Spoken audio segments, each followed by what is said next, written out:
PM Modi कल भोपाल दौरे पर रहेंगे, जिसका शेड्यूल भी जारी कर दिया गया है। पीएम मोदी कल सुबह 9:30 बजे दिल्ली से रवाना होंगे और सुबह 10:50 पर स्टेट हैंगर पहुंचेंगे, जिसके बाद पीएम सुबह 11 बजे जंबूरी मैदान में पहुंचेंगे और वहां कार्यक्रम को संबोधित करते हुए मध्य प्रदेश को सौगात देंगे। कार्यक्रम की अंतिम तैयारियों को देखने के लिए मुख्यमंत्री मोहन यादव जंबूरी मैदान पहुंचे और वहां उन्होंने तैयारियों का जायजा लिया।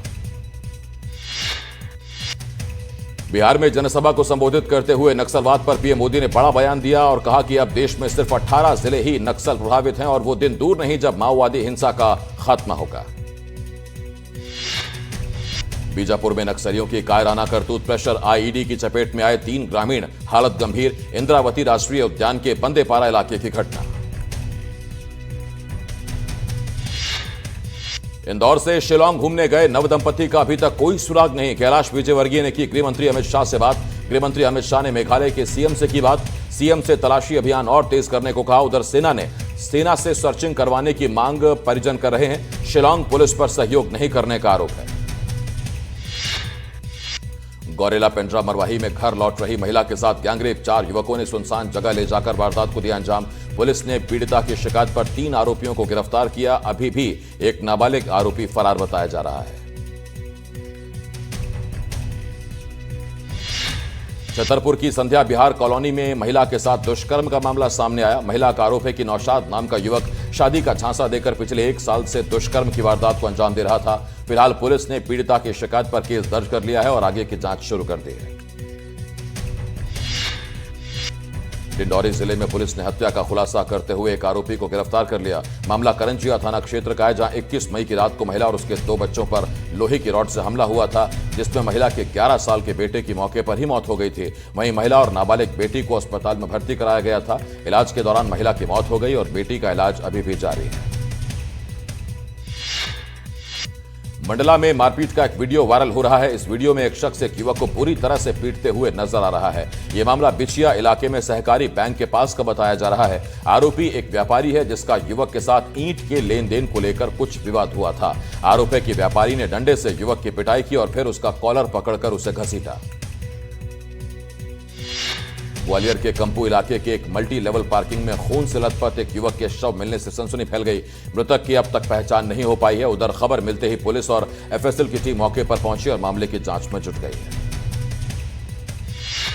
ग्वालियर में बिजली कटौती से परेशान बाराती ऊर्जा मंत्री के घर ही पहुंच गए। सिंधिया नगर में घंटों से बिजली गुल होने से परेशान होकर फरियाद लेकर बाराती मंत्री के घर पहुंच गए, जहां काफी हंगामे के बाद मंत्री प्रद्युम्न तोमर ने उनकी समस्या सुनी और अधिकारियों को फटकार लगाकर समाधान का आश्वासन दिया। बलौदाबाजार के बार नवापारा अभ्यारण्य क्षेत्र के 21 गांव आज भी अंधेरे में हैं। आजादी के 77 साल बाद भी इन गांवों के लोगों को सिर्फ एक फोटोकॉपी करने के लिए 25 किलोमीटर दूर महासमुंद जिले के पिथौरा का सफर करना पड़ता है। कहने के लिए गांव में सरकारी योजनाओं के तहत सोलर लाइट तो लगाई गई है, लेकिन हकीकत यह है कि ये शाम होते ही आधे घंटे में बंद हो जाती है। रायसेन के सिलवानी से विधायक देवेंद्र पटेल का पोता सकुशल बरामद कर लिया गया। पुलिस ने 21 घंटे के अंदर ही बरामद किया। रिश्तेदारों पर किडनैपिंग का आरोप है।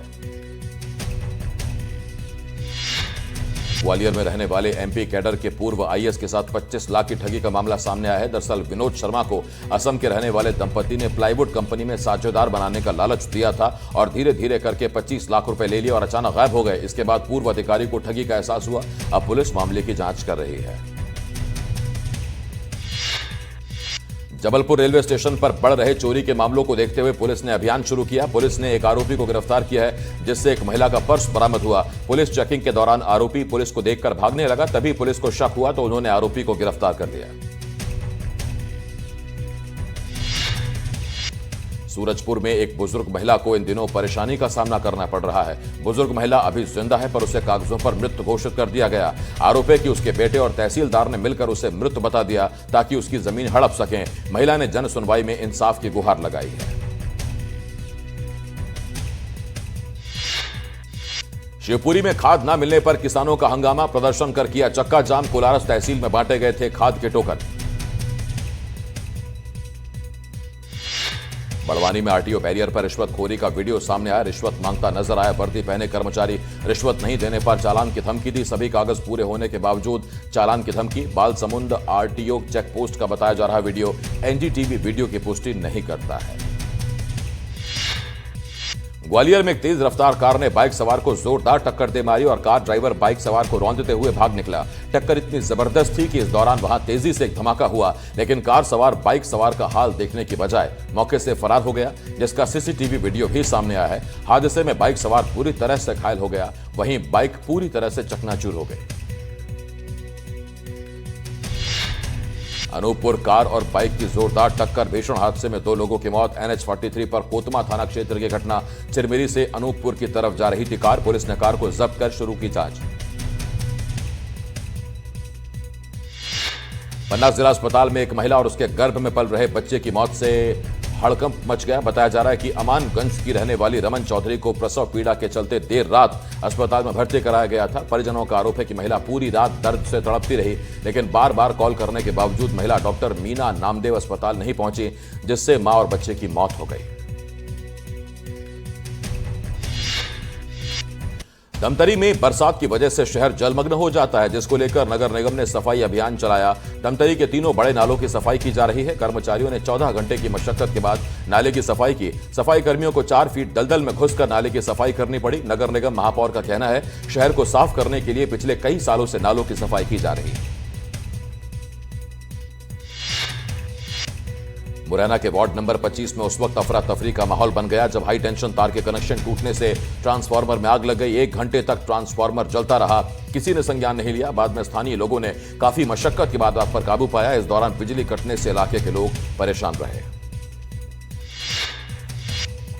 ग्वालियर के माधवगंज इलाके में किराए पर रहने वाली एक महिला पर मकान के ऊपरी हिस्से में किराए पर रहने वाले युवक ने ज्वलनशील पदार्थ डाल दिया। महिला का आरोप है कि युवक ने उस पर तेजाब डाला, जो उसके सिर, पीठ और चेहरे पर गिरा, जिससे वो झुलस गई। हालांकि पुलिस का कहना है कि फेंका गया पदार्थ तेजाब नहीं है। पुलिस ने महिला के रिपोर्ट पर आरोपी के खिलाफ मामला दर्ज कर जांच शुरू कर दी है।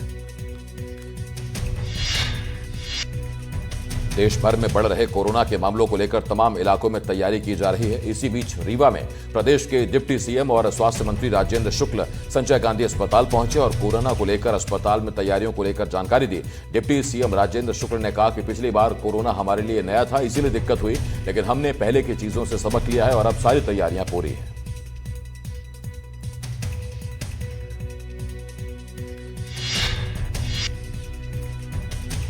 इंदौर में जल गंगा संवर्धन अभियान के तहत भव्य मानव श्रृंखला का आयोजन किया गया, जो रणजीत हनुमान से महाराणा प्रताप प्रतिमा तक बनाई गई। इस अभियान के तहत इंदौर शहर को जल संरक्षण में नंबर 1 बनाने का संकल्प लिया गया। इस अवसर पर जल गंगा रथ को भी रवाना किया गया, जो घर घर जाकर जल संरक्षण का संदेश पहुंचाएगा। इस अभियान में महापौर पुष्यमित्र भार्गव ने भी हिस्सा लिया।